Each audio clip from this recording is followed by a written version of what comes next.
Hey, what's happening, everybody? It's Nick Salzman here. Just wanted to follow up with you guys and make another video talking about how to clear earthbound spirits.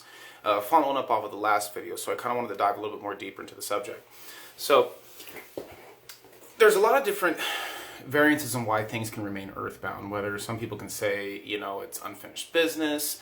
More or not, what I find is there's a lot of trauma that usually holds us back. Now, whether it's a physical trauma or maybe a mental trauma, like say if we were a parent and we weren't very involved in our kids' lives and we passed away and then we hold on to regret.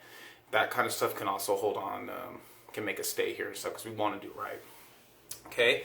So there's a variance in degree in how these are perceived sometimes. There's a lot of people out there that really love documenting orb activity and seeing different orbs and stuff on videos and cameras and this and that.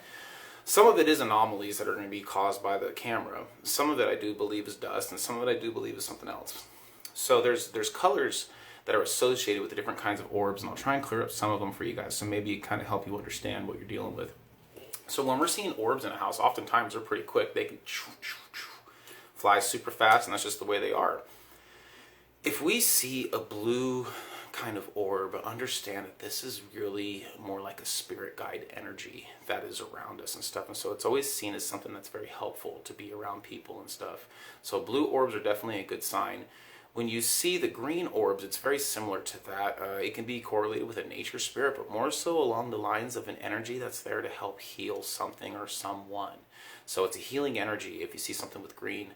Now when we see white is usually an indication of an earthbound that has been healed but has still decided not to go to the light for whatever reasons. Maybe they want to, finish watching over their kids, or they want to stick around and do whatever. And just kind of help assist people cross over. There's a lot that do that. And when you help spirits cross over, there's a really good chance that some of them are actually going to come back and they're going to assist you and bring other ones to you. And the more we do this and the more we reach out and the more we help, the more our army of light builds. And so you might start off with having a few guides with you, and if you get into the whole spirit release work, or what some people would call a cycle pump or cycle pimp, whatever they call that, the more you do this, the more you're going to gain others that are going to want to help you. So it's definitely awesome to note that when we sometimes go into houses and everyone say, "Oh, I can't believe you're doing this by yourself," just remember, we are not alone, and we have a lot of people here to help us.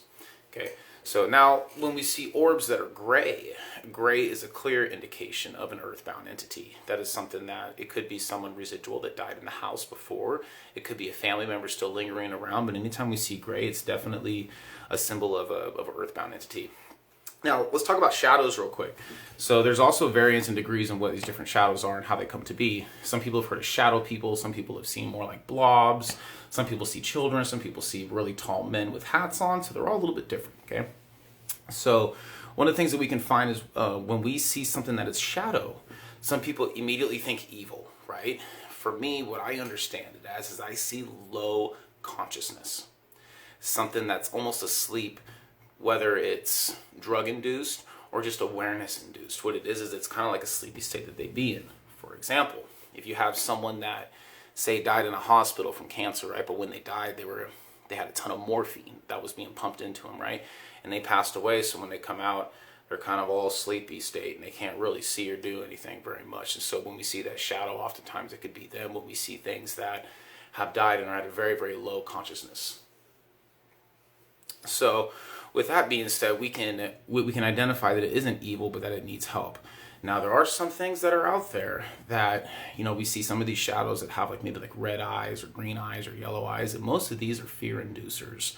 These are the things that want to stop by and visit us in the nighttime and kind of watch us and do this kind of stuff. So if you're dealing with any one of these in your life, oftentimes it's because there is a connecting emotion, whether it's guilt, anger, fear, anxiety, some of these other things that are real low and heavy, like guilt. And if when you're around these things and the way we feel is a clear indication of whether or not this is human or non-human.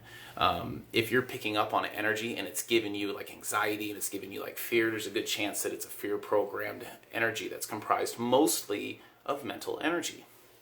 Now, if you are around an entity and you don't really feel so much of that, but maybe just kind of like a coldness or like an eeriness that something's watching you, there's a good chance that it really does need some help. And so we're here to help these things. So with that being said, we're going to talk about why these things have a hard time clearing sometimes. There is a process that I want to introduce you to called multiple unfoldment. Multiple unfoldment is a lot like a Russian babushka doll.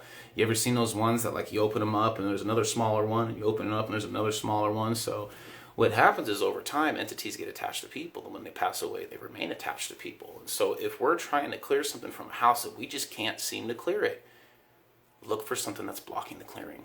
So going back to our last video, when we instigate the conversation between the spirit or grandma or whatever you want to talk about, we always ask them after we heal them, after we feed them, we then ask them, is there anybody around you that's angry or upset that I'm talking to you? And if you get a yes, it's because they have an attachment. And so what I do is I use my pendulum, okay? I use my pendulum and I say, okay, for the spirit's protection or grandma's protection or whoever else we're asking about, we ask that we place them in a field of force of protection. 1, 2, 3. Okay? And then we ask, at this time, we call forth this other energy that wishes to speak with us. 1, 2, 3, 4. Okay? So from here we ask for permission. Do we have permission to connect to the higher self of this energy and send them healing energy? Thank you. Okay, I got a yes. So what we do from here is the same thing. We ask that we cure all astral lesions in 1, 2, 3, 4, 5. We ask to materialize a table of this energy's favorite food and drink for him to feast off of this unconditional love energy in 1, 2, 3, 4. After that, we ask them if they see the food and drink in front of them. You're going to get a yes. And you invite them and any other energies that are with them to help feast on this unconditional love energy in 1, 2, 3. Okay? One last thing. When we're dealing with stuff that is non-human, that's comprised mostly of mental energy, this one works really, really well as for people that are earthbound still, that are holding on to trauma. We ask to depolarize all negative mental stimuli stored in the bank of memory or in the cerebral cortex. 1, 2, 3. We ask to neutralize all toxic, mental, emotional, and physical trauma. 1, 2, 3, 4. Okay? And at this time, we would ask the same thing. Do you see anybody there with you that's angry or upset that I'm talking to you? No. This tells us we've come to the root of the solution, and we've come to the root of the problem. So at this time, what we would do is ask, at this time, would you like to join your family member and friends in the light? Absolutely. Okay? So we call forth any family member guides or any spirit guides or spirit helpers that wish to assist us in this process. In 1, 2, 3. Okay? Then we ask them, do you see anybody that you recognize there with you? Yes. Are they asking you to go with them? Yes. Will you go with them? Yes. We call forth our highest light. We ask that we surround, protect, heal, and keep. Surround, protect, heal, and keep. Surround, protect, heal, and keep this energy.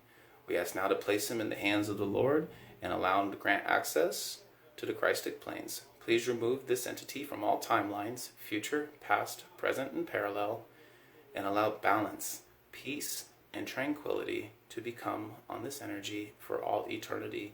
We are grateful for the opportunity to assist and are thankful for the energies and helpful spirits that assist us in the work of the light. Universal knowledge, has this entity successfully been cleared? Yes. Now here's the important part. We go back to the original energy, which we'll say is Grandma. We bring back Grandma in 1, 2, 3. And then you ask Grandma, did you see how we did that? Yes. And would you like to go to the light? Yes. Repeat the same steps as followed. This is how we discover the seed of a lot of interferences, and the reason why we cannot clear some entities from a house because they have something blocking the way.